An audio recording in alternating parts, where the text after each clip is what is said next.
y'all, I'm Hilary and welcome back to my channel. If you're new here, I share quilting, sewing, and crafting tips, tricks, and tutorials. To celebrate National Quilting Day, I've teamed up with some fellow YouTube creators to share some of our favorite quilting tips and tricks. You can find the links to all the videos in the description below. Today, I'm going to share with you how to make a perfectly pattern matched quilt backing. So let's get started. So, what supplies do you need to pattern match your quilt back? You will need the yardage required in the quilt pattern you're making for your backing, plus an additional ½ yard. You will need a glue stick. I just use the regular Elmer's glue sticks, the purple ones. I buy a jumbo pack. You will need a dry iron, your ironing board, and then of course your sewing machine, threaded with a needle, ready to sew. All right, so why do you need an extra ½ yard of your backing fabric? Because printed fabrics, the designs, have a repeat.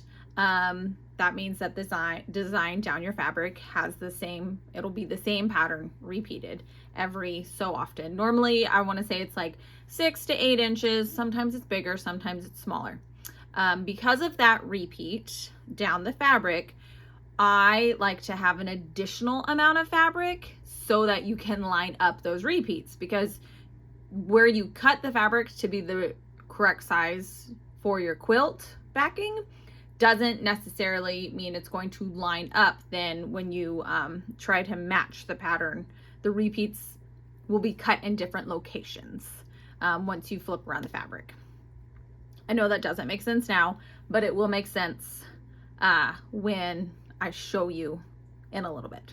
I promise. We are diving deep into the fabric archives today, y'all. We got fall 2015 cutest selvage ever, Cat Lady by Sarah Watts, when they were originally cotton and steel, before Ruby Star Society. I quilt a majority of my own quilts, and so I only need the backing to be about 2 inches wider on each side, so 4 inches overall, bigger than the size of the quilt top is how big the backing needs to be cut. So when pattern matching your backing, you want to cut your first piece of backing fabric the size of your quilt top plus the overage you need. So if you are sending it to a long armor, you're going to need more overage than if you're quilting it yourself, and you can make it work, as I do all the time. So since this quilt that I made is 66 by 66, I'm going to cut my first piece of backing at 70 inches by width of fabric. So let's do that.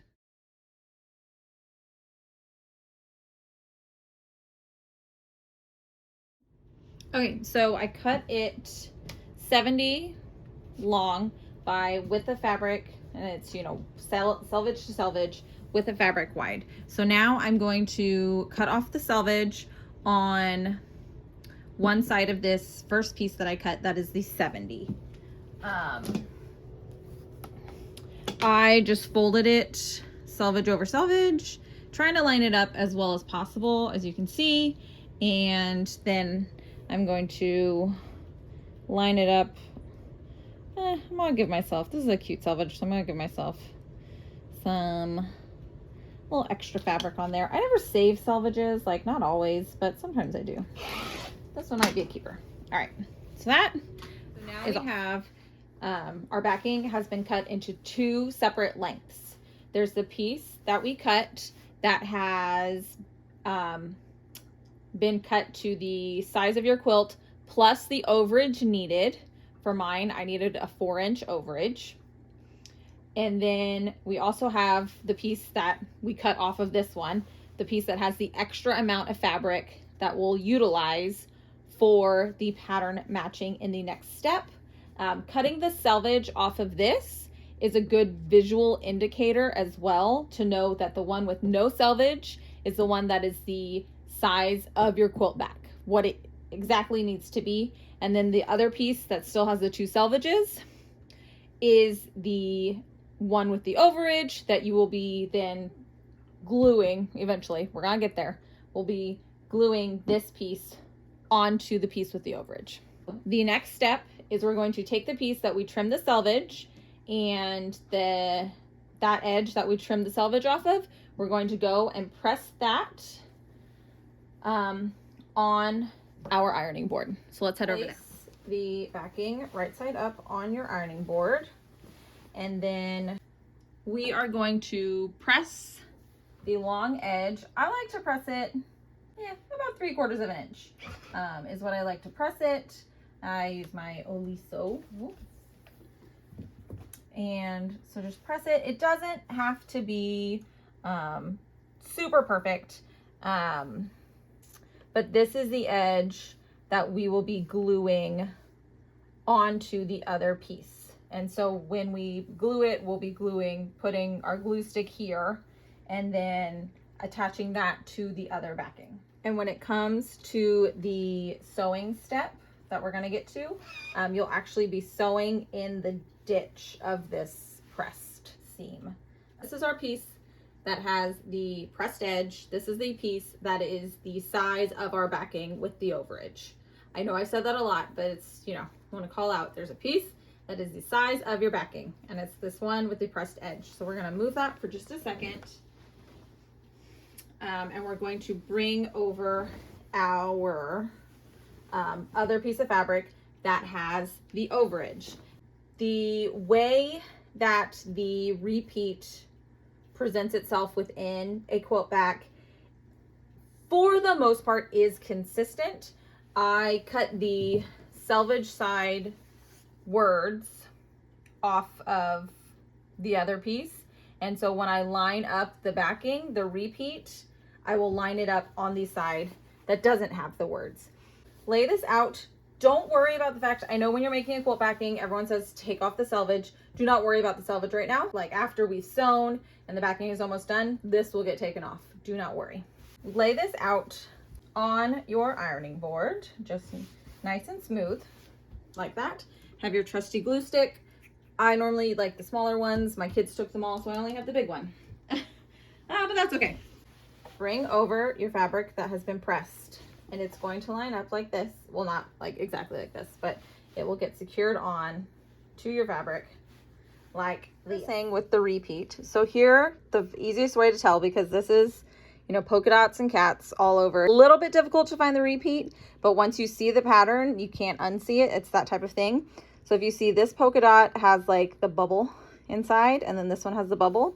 And so here it is on this half of the fabric. And so what we'll do, and of course I can't do this one-handed, is that's where that will line up those polka dots.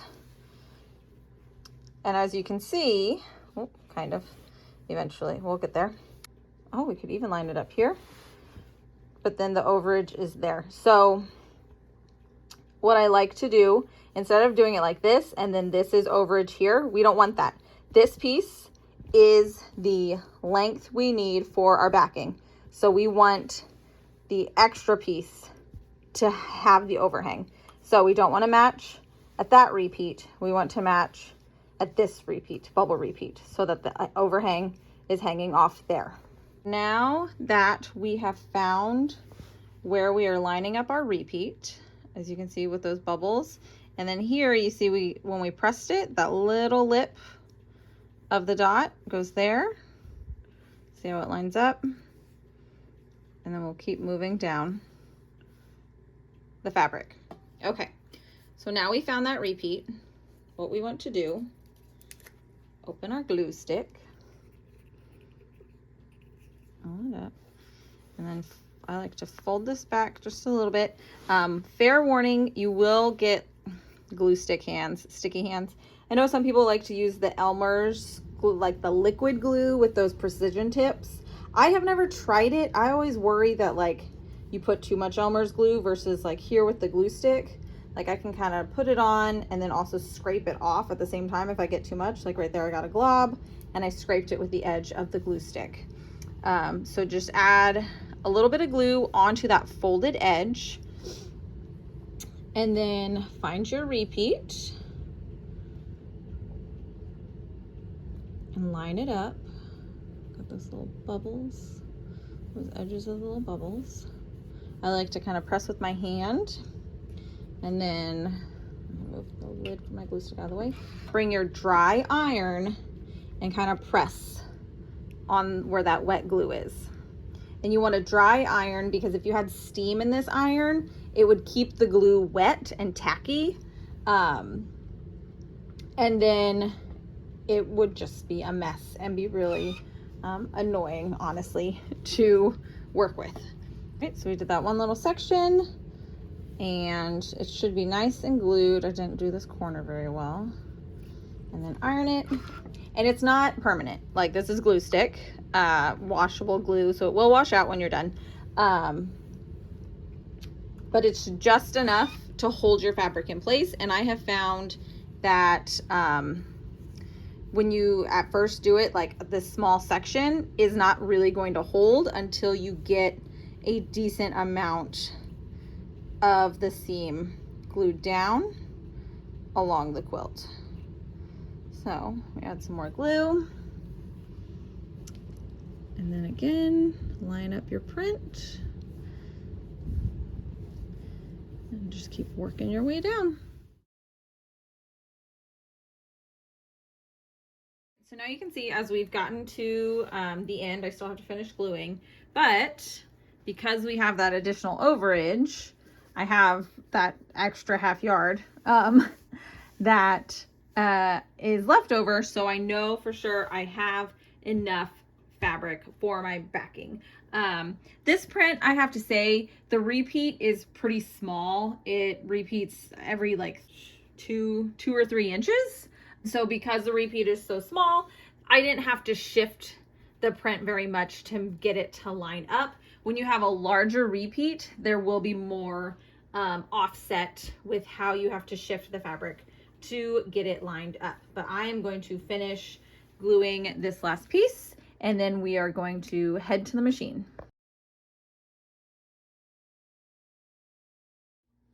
All right, so we are here at our machine. And let me get this unrolled.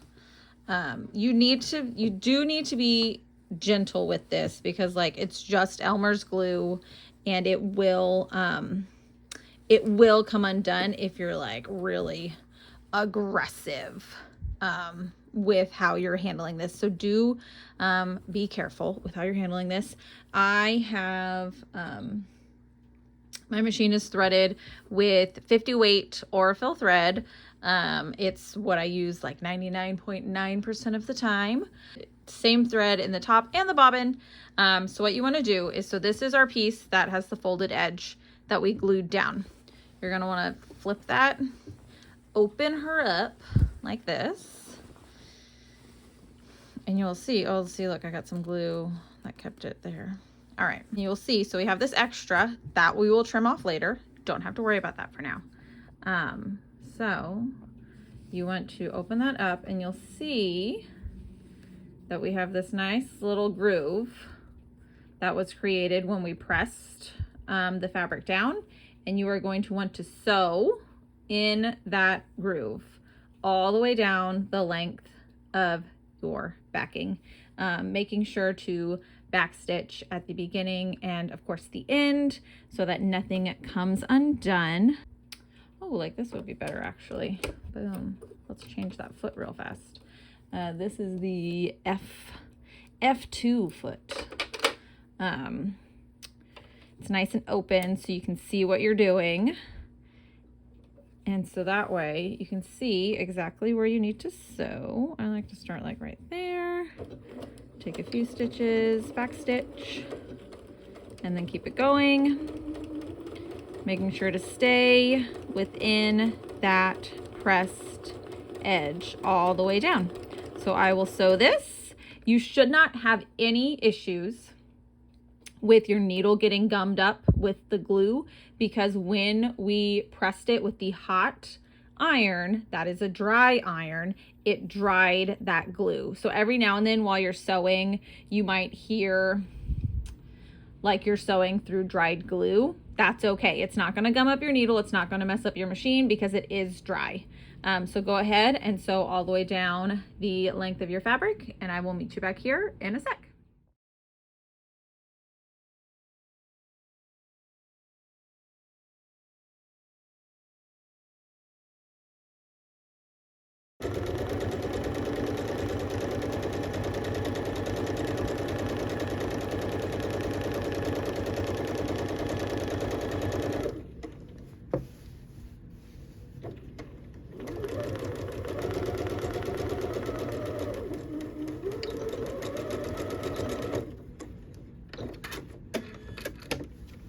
right, so now you open up your fabric. You have, oh, there we go. Let's zoom out a little bit. You have a nice, pretty darn good pattern matched back. Now that you have sewn your seam, we are going to trim off this extra over at our cutting mat. To trim off this extra portion. I like my seams in my backings to be 1/2 inch. So I pressed this under 3/4 of an inch so that I had a little bit of extra for when I trim it off. And so all you want to do is make sure it's flat on your board or your cutting table, wherever that may be. Lay that out, take your acrylic ruler and line up the 1/2 inch along that seam that you just sewed, and then trim it off like so. And then when you get up, oh, you can't see it because it's off the edge, but when you get towards the top of your ruler, stop. Here, let me turn. Stop about 1 inch away so that then you can readjust. So let me get this out of the way. Shift this down. Get everything laying nice and flat. Make sure there's none of the backing underneath, because that would be the absolute worst, to do all this hard work and then to accidentally cut the backing when you're trimming. All right, get that laid out. Again, here's where we already cut. Smooth it out. Line up that 1/2 inch mark on our ruler. Make sure it's lined up all the way. And cut, cut. Oh, sorry, my arm was there. And then just keep going all the way down the length of your backing. All right, there we go.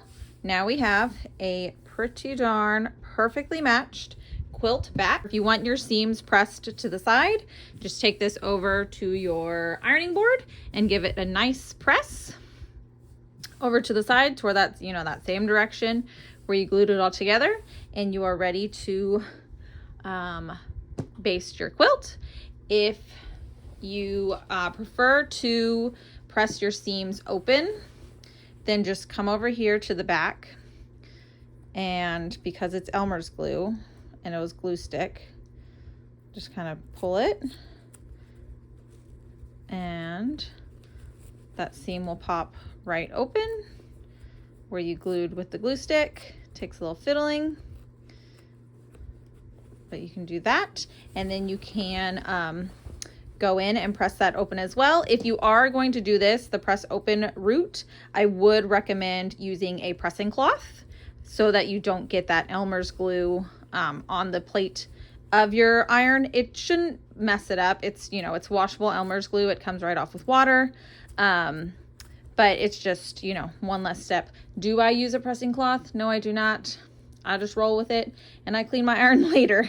But if you are worried about glue residue on your iron, go ahead and just use a pressing cloth, and then you have your nice, lovely quilt backing. All right, my friends, there you have it. A perfectly pattern matched quilt backing ready for basting and quilting on your next project. Please feel free to leave any questions down below. I will love to answer them and help y'all get perfectly pattern matched quilt backs as well. Thanks for watching. See you next time. Bye.